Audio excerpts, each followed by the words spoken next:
warahmatullahi wabarakatuh. Waalaikumsalam. Alhamdulillahirabbil alamin wa bihi nasta'inu ala umuri dunya waddin. Asyhadu an la ilaha illallah wa asyhadu anna Muhammadan abduhu wa rasuluh. Allahumma shalli wa sallim ala Muhammad wa ala alihi wa ashabihi. Marilah bersama kajian malam ini kita awali dengan basmalah. Bismillahirrahmanirrahim. Masih melanjutkan bahasan Al-Baqarah 218,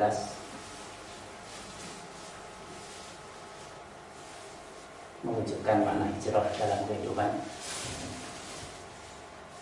berkenaan dengan ayat yang berbunyi a'udzubillahi minasyaitonir rajim, innal ladzina amanu wal ladzina hajaru wa jahadu fi sabilillah ulaika yarjuna rahmatallah wallahu ghafurur rahim. Masing-masing sudah kita urai antara amanu, hajaru maupun jahadu secara garis besar, dan bahasan yang lalu masuk pada hijrah. Hajaru hijrah itu merupakan bukti langkah nyata dari adanya iman. Tidak mungkin orang itu mau berhijrah kalau tidak ada iman. Dan iman itu nanti akan menjadi langkah awal. Iman itu sebagai langkah awal. Nah, bahasan terakhir pada bagian ini yaitu iman, itu berkenaan dengan membenarkan, itu secara bahasa percaya, meyakini, mengokohkan, mengesahkan, dan berjanjian. Dan membenarkan itu, maka dia akan tunduk, takluk, dan merendahkan diri. Tetapi iman itu masih beragam antara iman yang yakin maupun iman sangkaan. Iman itu sifatnya rahasia. Imannya itu sifatnya rahasia. Dan itu kadang-kadang tidak tahu. Di antaranya itu ada yang bernilai dusta. Ada yang betul dengan satu keyakinan, ada yang sebatas sangkaan-sangkaan aja. Karena rahasia, maka diperlukan syahadat, asyhadu. Itu dipersaksikan dalam hubungan antar manusia. Kalau secara zahir sudah menyatakan, maka sudah haram darahnya, kehormatannya, dan hartanya. Meskipun ia berdusta dengan itu, dengan syahadatnya. Dustanya itu sudah bukan urusan manusia. Secara syar'i urusan manusia itu yang bisa diobservasi, bisa diamati. Yang empirik, amalan hati bukan urusan manusia. Malaikat saja tidak tahu, apalagi manusia. Itu urusan Allah.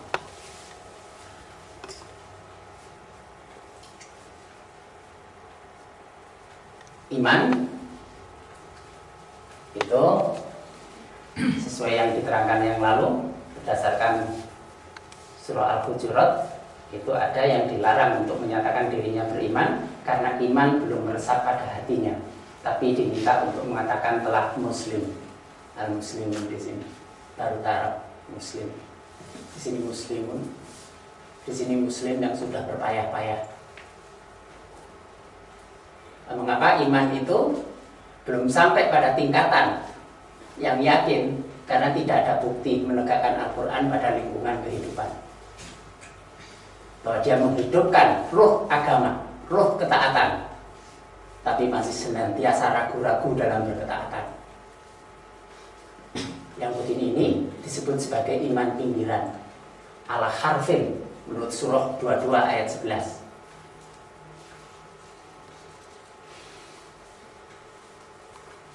Nah, sekarang kita lanjutkan di sini. Amanah itu 5 titik. 5 titik. 5-nya jim. Kita lanjutkan. bahasanya di sini.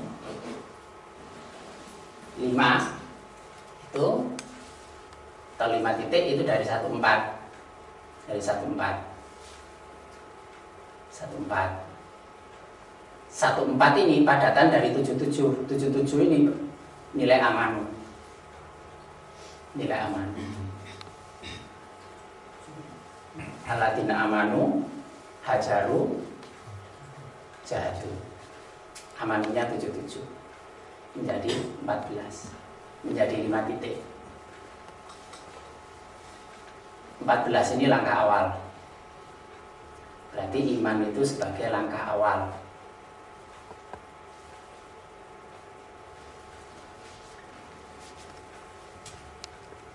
Dan dalam keimanan itu menyatu, bersinergi, berkaitan antara amal jama'i maupun fardhi, antara pribadi maupun jamaah. Jadi orang beriman itu pasti punya keterikatan pada jamaah, karena ini amanu jamaah bersama.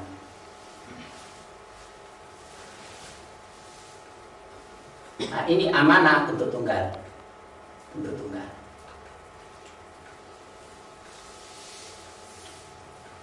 Nah, apa? Jamaah itu adalah dalam rangka mengemban misi risalah.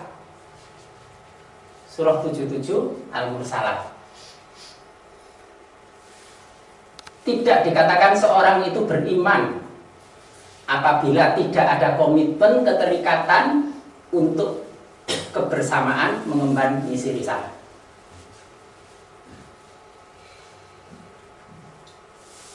Masih cacat keimanannya, masih bernilai dusta.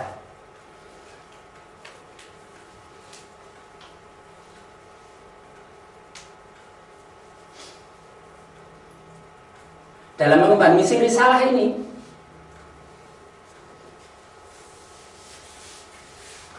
itu ditunjukkan pada adanya aktivitas. Ada aktivitas nyata.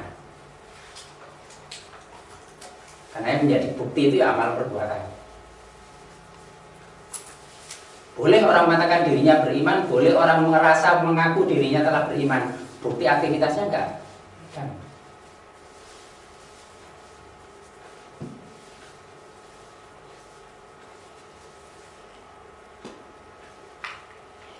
kalau secara pribadi itu sudah tertanam, ada keterikatan pada kebersamaan jamaah, lalu bersinergi mengemban misi risalah, dibuktikan dengan aktivitas yang dilakukan dengan penuh kesabaran, kekuatan, ketekunan, keuletan, keteguhan. Itu namanya imannya itu telah meresap di dalam hati. Sudah bukan iman pinggiran lagi. Kalau belum itu, imannya masih iman pinggiran. Iman ala harfin, iman pinggiran. 27 dengan 9, 36. 36 ini harfin. Surah 22 ayat 11. Hanya mau mencari keuntungan. Kalau enak, mau. Kalau nggak enak, menolak. Cirinya seperti itu.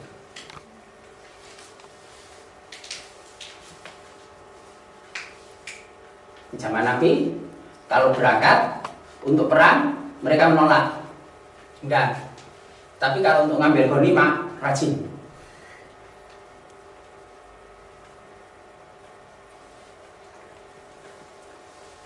Lek wayahe kerja, kan sing teko.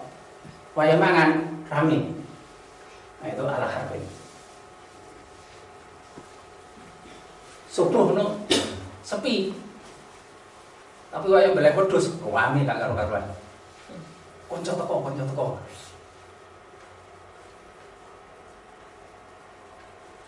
Lihat kalau apa itulah khair mesti ramai di masjid. Nah, apa yang membuat sehingga tidak bisa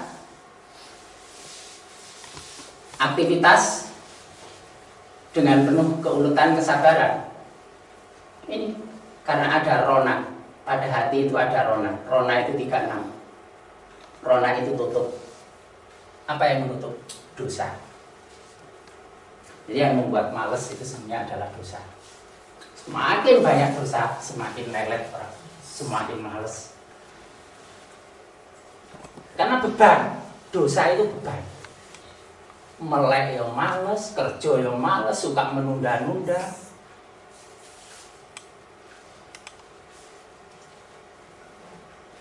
Dia akan menyalahi. Ya. 5 dengan 27 ini 32. 32 itu taat. 32 itu taat. Dan 32 itu adalah kata kabar, susah payah. Itu kepastian dari Allah bahwa manusia itu diciptakan dalam keadaan fi kabad. Laqad khalaqnal insana fi kabad. 32. Manusia itu sebenarnya kami telah menciptakan manusia berada dalam susah payah. Jadi sudah mau dijadikan manusia harus mau bersusah payah. Rasulullah itu bersusah payah. Lahir di Mekah, cinta dengan Mekah, peduli pada orang Mekah, difitnah orang Mekah, diusir oleh orang Mekah. Bersusah payah untuk itu. Dakwah mendatangi orang satu persatu, menghimbau satu persatu. Bersusah payah. Dan susah payah itu berlaku pada semua orang. Tidak peduli ia menempuh jalan yang baik ataupun jalan yang buruk.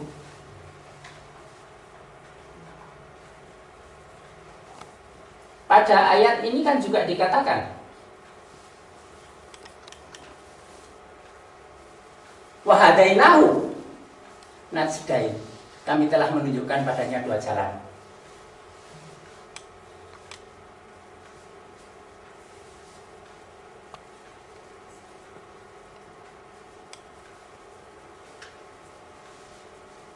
Falah taqamal aqobah.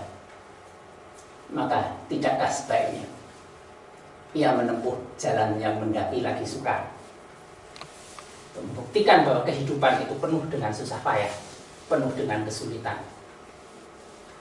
Tapi kadang-kadang manusia menolak untuk menempuh jalan mendaki lagi sukar.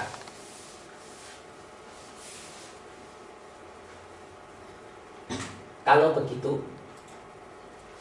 di dalam surah Al-Insan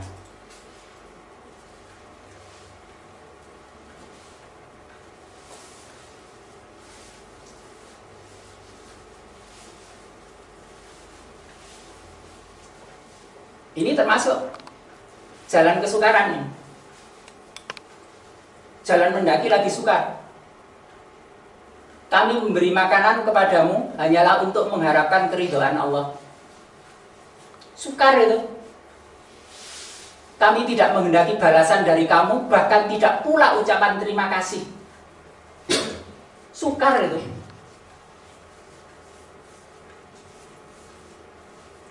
Memberi masih dicela. Menerima akan sangat sukar. Hanya tidak ucapan terima kasih aja orang sudah balik ke Sunda-Tunda. Dikeki orang matur suwun belas. Asar regul.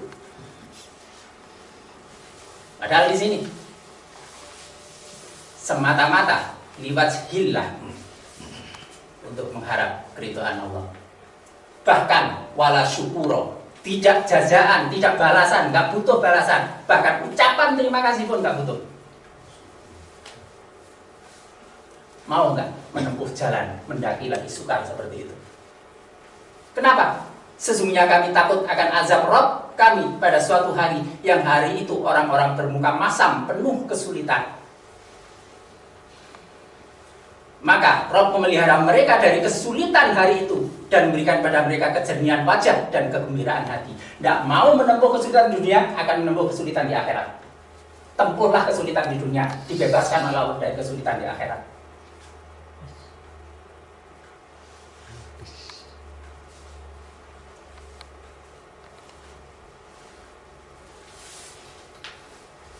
Tadi waktu sholat zuhur ada seorang mendekati saya, minta maaf kemarin baru ngerasain karena habis ketemu teman. Katanya kok bisa ngelakoni. Saya itu pernah, dia ketemu teman saya yang cerita pernah diklat di Jogja. Saya menempuh harus bolak-balik Malang Jogja. Diklat di Jogja 3 hari, Selasa, Rabu, Kamis. Senin malam ini berangkat sampai subuh, ikut diklat. Selasa pagi sampai jam 5 langsung pulang ke Malang. Minta izin besok hari Rabu saya tidak ikut diklat, karena hari Rabu itu saya harus ngisi pengajian di Puslaker Bedali. Jadi naik bis Surabaya malam itu. Selesai zuhur, acara pengajiannya saya tutup, langsung balik ke Jogja. Langsung balik ke Jogja.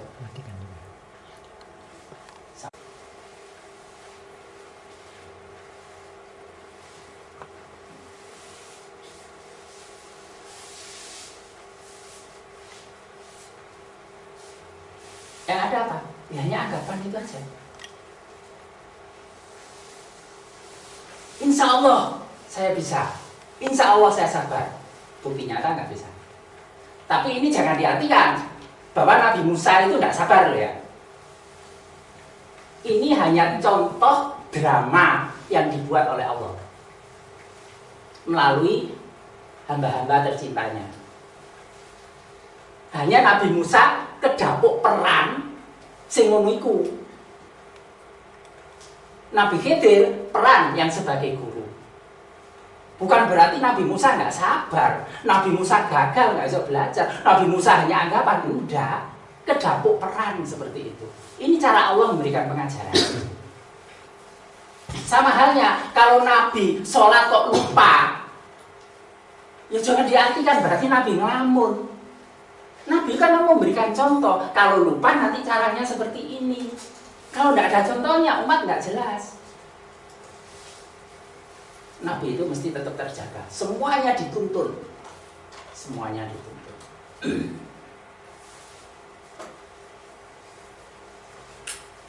Nah, dalam aktivitas yang penuh kesabaran, ketekunan, itu sifatnya ini. 14 dengan 50 itu 64. 64 itu al-barqi, kilat. Serba cepat ciri orang beriman itu. Dan tepat. Mau cepet bubra. Ya beda. Barqi. Kilat.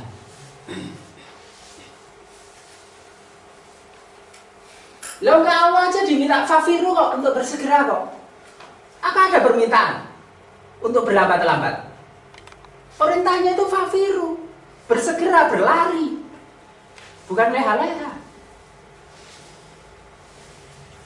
Tapi faktanya gimana? Orang-orang yang mau dirinya beriman, isu-isu, kemul-kemul, roto awan, cangkruk, bengi jagongan, apa yang dihasilkan? Padahal di sini itu nanti pada akhirnya harus menyajikan manfaat, nafaan. 64 ini manfaat. Dari susah payah itu ada manfaat.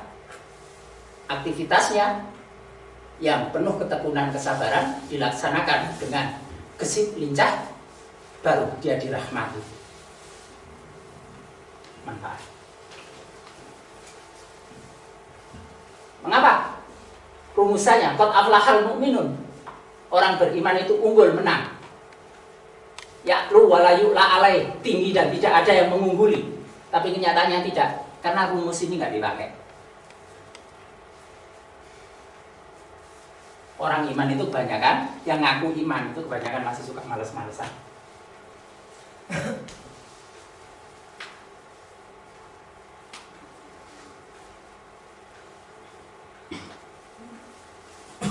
Harfin, iman ala harfin, itu maunya serba milih yang enak, nggak mau melakukan yang tidak enak.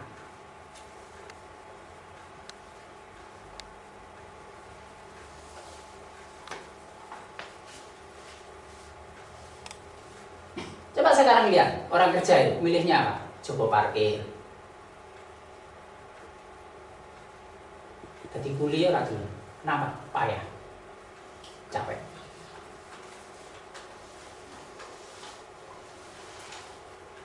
Narik. Jadi apa? Polisi apa? Copet. Polisi copet. Iya. Segini aja nggak usah kesel-kesel.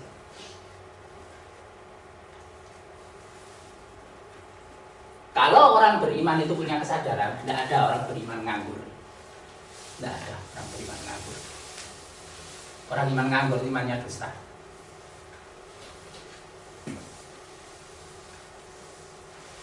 Hidup itu dalam kepayahan dari waktu ke waktu. Sejak dalam kandungan itu kita sudah payah. Iya, benar dokter. Proses pertumbuhan, embrio, janin dan seterusnya itu bolak-balik menempuh kepayahan di situ. Lahir itu menempuh kepayahan. Proses pertumbuhan besar itu kepayahan. Sekolah itu pakai payah.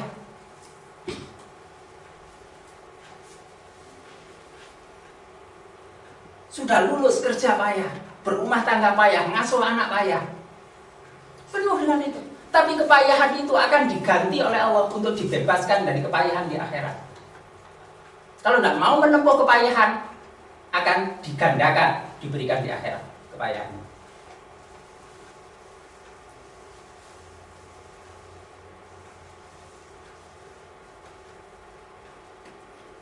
Orang kerja itu enak kok. Pokoknya mau bawa sepeda motor itu, bawa sepeda motor. Misalnya, Mas barengan, tak ojek no. Bisa jadi ada yang mau belum bayar kok. Lek gelem. Soalnya nggak gelem.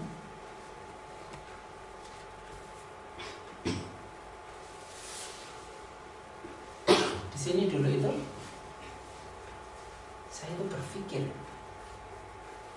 zaman seperti ini, yang dijual itu topeng Malangan 2, kemudian jaran kecil 1, itu dipajang. Jadi hanya 3 di pinggir jalan dekat apa ini jembatan Suha. Mikir bisa dapat nafkah orang itu. Ternyata makin lama makin berkembang gitu waktu itu. Masya Allah, ternyata ketika mau usaha Allah itu begitu memberikan penghargaan pada manusia. Terus dulu buka apa itu lapak dari gedek kecil. Cuma sekarang sudah pindah nggak tahu kemana karena sekarang sudah jadi apa itu flat itu. Topeng.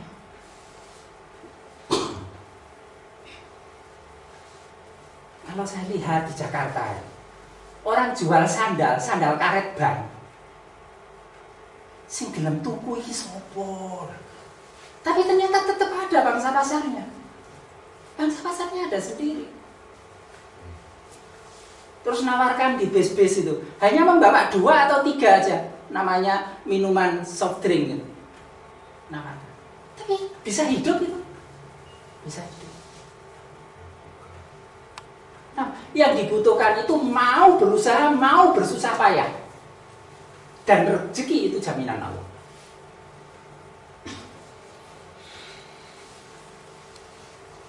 Gimana bisa membebaskan perbudakan tadi itu tanpa ada usaha? Bagaimana bisa memberi makanan pada hari kelaparan pada orang-orang yang miskin? Kalau tidak ada ketekunan, butuh ketekunan. Dan itu bagian wujud dari ketaatan. Tawa'a itu taat. 32 itu as-sajadah juga simbol taat. Kalau tidak, maka ia adalah pendusta, dusta, dan lalai. Jatuhnya dusta sebagai pendusta, dan itu yang disebut orang lalai.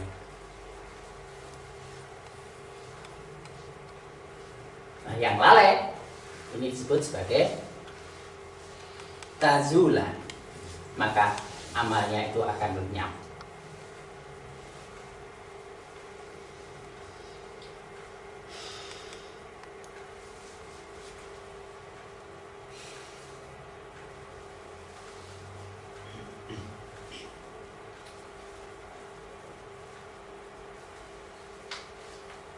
Empat, selain ini nilai kata tok waw ain taat, juga tuhibbun mencintai.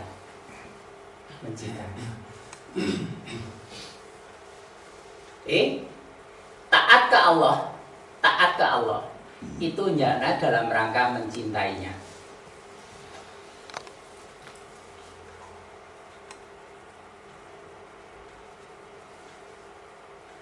Itulah Rasulullah melakukan semuanya itu karena kecintaannya. Karena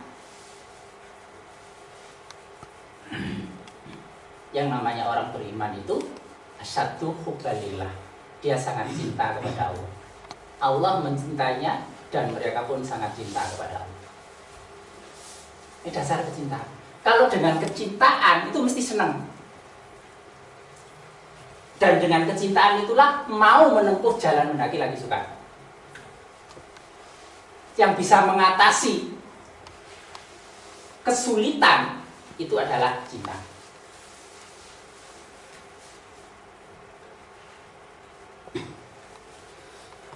Karena ini perasaan puncak cinta. Kumpulan tenaga dorongnya itu paling kuat dari berbagai sikap ataupun perasaan yang lainnya. Karena cinta selalu terkait dengan kesediaan untuk berkorban. Kalau enggak, ya enggak ada kesediaan berkorban.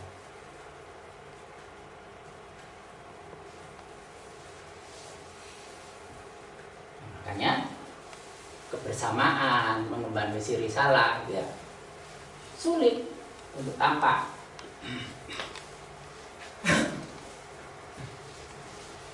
Makanya ya dihimbaukan sesuai dengan karunia kemampuan yang diberikan, pilihlah apa yang bisa diperbuat supaya punya andil dalam misi risalah.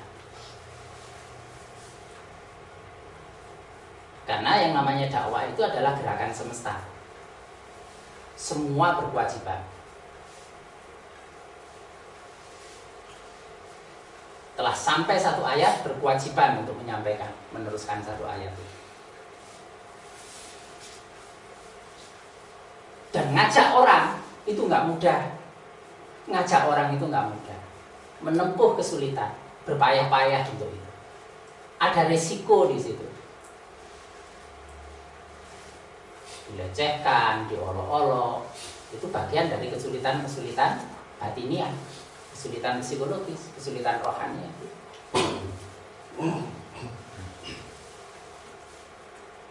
Tapi kalau bisa membebaskan itu, maka nanti akan termerdekakan. Bebas sudah dari belenggu.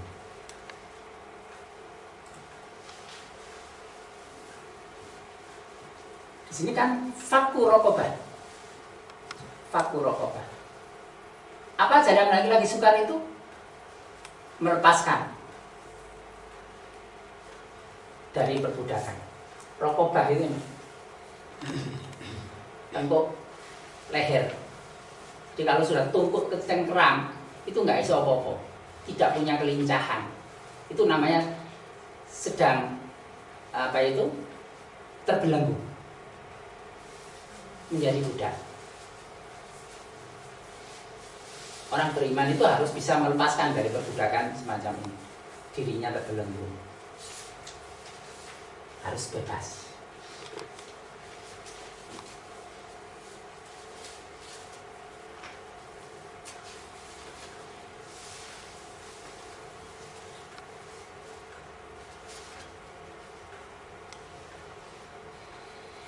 Nah, dengan kebebasan itulah nanti seperti dikatakan pada surah Al-Insan itu, nanti akan merasakan ketenangan dan wajah yang bersih bersinar. Berarti akan terpancar kebahagiaan di situ. Orang bisa saja menempuh kesulitan, kesukaran, tapi pancaran wajah bahagianya itu akan tampak.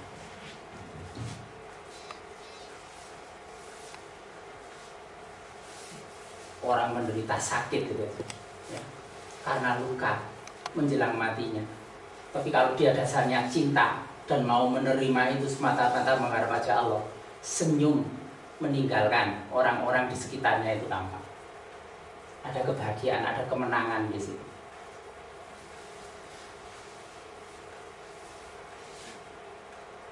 Kalau memang dia merelakan dirinya hancur tapi bisa menghantarkan generasi untuk melanjutkan,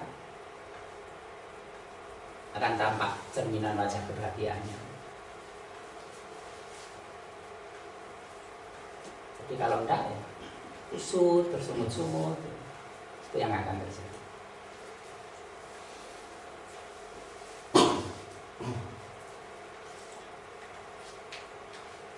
Ini bahasan lebih lanjut.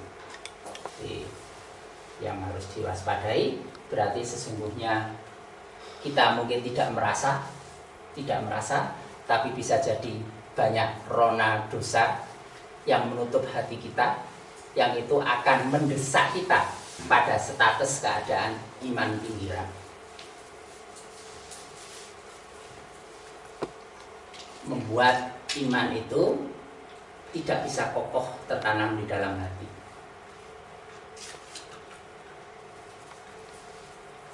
Cirinya sukar diajak kebersamaan untuk mengemban misi risalah. Tidak tampak bukti aktivitas dengan penuh ketekunan, ketabahan, keuletan, dan bekerja secara lincah ke situ. Itu jadikan bahan renungan, koreksi diri masing-masing. Cek kembali apa yang dikatakan Surah Al-Hujurat ayat 15, Surah 22 ayat 11.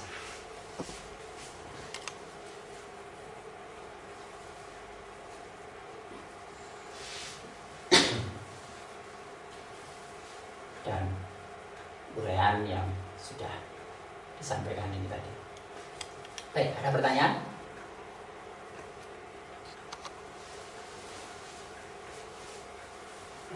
Ya, oke.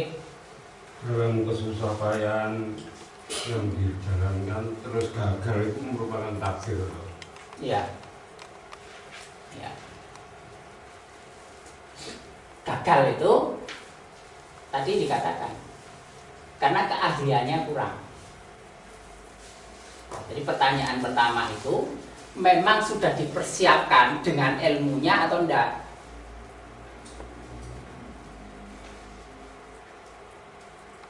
Membuat begini nih. Nek gak ngerti, morat marit. Apa? Ilmune gak duwe.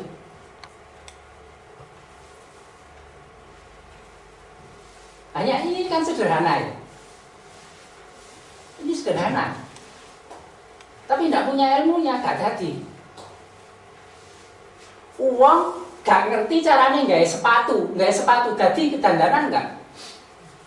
Gak jadi, takdir ini. Dia tidak menempuh jalan takdir. Segala sesuatu butuh persyaratan ilmunya.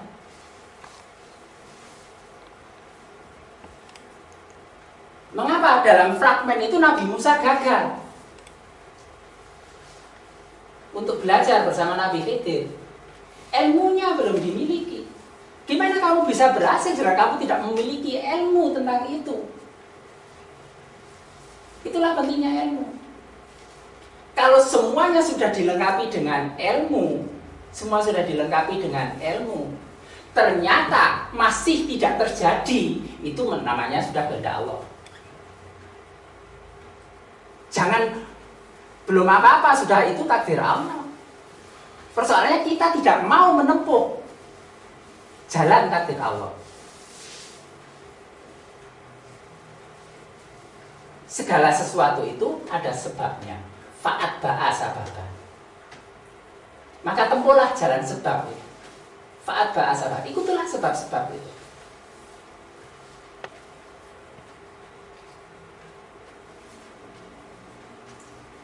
Nah ini yang perlu dilihat. Pernah ada Ini kejadian di sana, di Makassar, di Malino. Seorang petani nanam kentang. Terus ada orang Jepang itu yang melihat, loh, ini nggak bisa, ini nggak bisa diteruskan. Karena petani itu dengan berbagai cara, bagaimana supaya kentang ini bisa menghasilkan, disemprot, beri obat macam-macam. Tapi orang Jepang ini yang datang melihat, nggak bisa ini, karena ini salah milih bibitnya. Kalau salah milih bibit, direkayasa seperti apapun nggak bisa jadi. Tapi petani ini tetap maksa, akhirnya rugi 2 kali. Biayanya berlipat ganda, tetap tidak ada hasil. Apa? Bodoh nekat nggak pakai ilmu.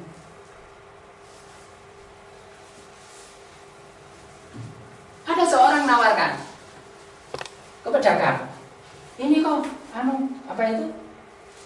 Kacang hijau dari Lumajang. Hanya dilihat, nggak bisa. Itu bukan Lumajang, itu Pasuruan. Nggak dipegang kacang hijau itu. Itu keahlian, itu ilmu. Bisa melihat. Nah, orang yang punya ilmu itu tingkat keberhasilannya ya tinggi. Nggak punya ilmu ya banyak gagalnya. Tuku diakali. Bedakno barang asli karo palsu ora iso. Enggak punya ilmu. Itulah kenapa Fas'alu ahla dzikri in kuntum la ta'lamun. Diminta bertanya. Dorongan untuk menambah pengetahuan, pemahaman, ilmu. Itu sangat ditekankan dalam Islam. Jadi, karena itu sikap dasar ya, jangan pernah berhenti untuk memperdalam ilmu. Ilmu nanti itu mestinya bukan sekedar ilmu, syukur nanti bisa ditingkatkan pada khubron. Ini ilmu puncak itu. Ini titik dalam dunia gaib. Ini titik dunia gaib. Ini pusat pemberitaan. Ini titiknya hati. Nah, nanti ada pemberitaan dari sini. Ini yang dikatakan khubron. Yang dikatakan khubron. Wattaqullah wa yu'allimukumullah. Ini lewat ini. Khubron. Karena khubron ini sendiri kan 19. Ini 7, 2, 10, 19. 19 itu ilmu Allah. Ketika diterapkan, ditegakkan dengan kepayahan, ini menjadi 20. 20 13. 13 menjadi 15. Ahad. Wujud tauhid. Tauhid. Maka Allah memberikan hukum. Luruskan tauhid, murnikan tauhid, maka diberi hukum. Wattaqullah wa yu'allimukum. Wa may yu'min billah yahdi qalbah. Ini khubron itu ilmu yang langsung diturunkan ke hati. Dan itu yang ini itu adalah orang yang punya kepakaran, bukan sekedar ilmu. Mesti tingkat keahliannya tinggi, tingkat keberhasilannya akan tinggi atas segala apa yang diurusi. Khalid bin Walid yang memang punya keahlian perang, setiap perang ya menang. Baik dia sebagai orang kafir maupun sebagai orang beriman, akan menang. Memang dia punya keahlian. Lah masih iman, sergap ngaji, nggak punya keahlian apa-apa, bersaing, ya gagal. Masa iman kate dibandani ngaji, tengok-tengok di masjid.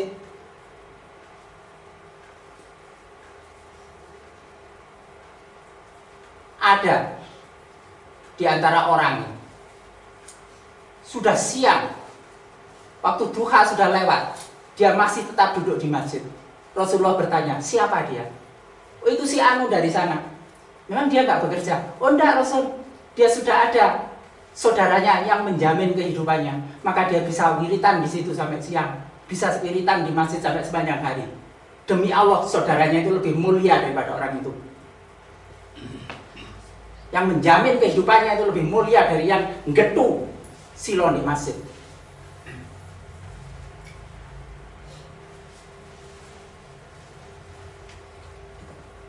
Kadang orang itu salah menerapkan.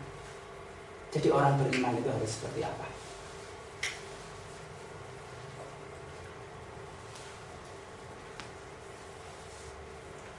Nah, apa yang membuat sampai sejauh ini orang beriman itu tetap belum unggul seperti rumusannya qad aflahal mu'minun? Ya karena persyaratan untuk unggul itu belum diperoleh. Segala sesuatu itu ada persyaratannya. Kalau persyaratannya belum, ya tidak akan diperoleh.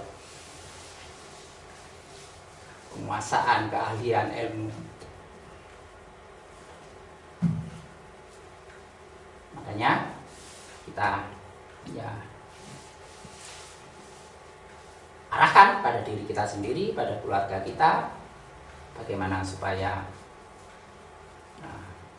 iman itu ditegakkan secara benar dengan memenuhi persyaratan-persyaratannya, menunjukkan bukti-buktinya, sehingga memang menjadi iman yang utuh, yang tertanam dalam hati dan tidak terjebak pada iman sangkaan atau iman pikiran. Baik, inilah yang kita bahas pada malam ini. Insyaallah pada pertemuan yang akan datang masih dilanjutkan bahasan. Kita akhiri bersama dengan hamdalah. Assalamualaikum warahmatullahi wabarakatuh.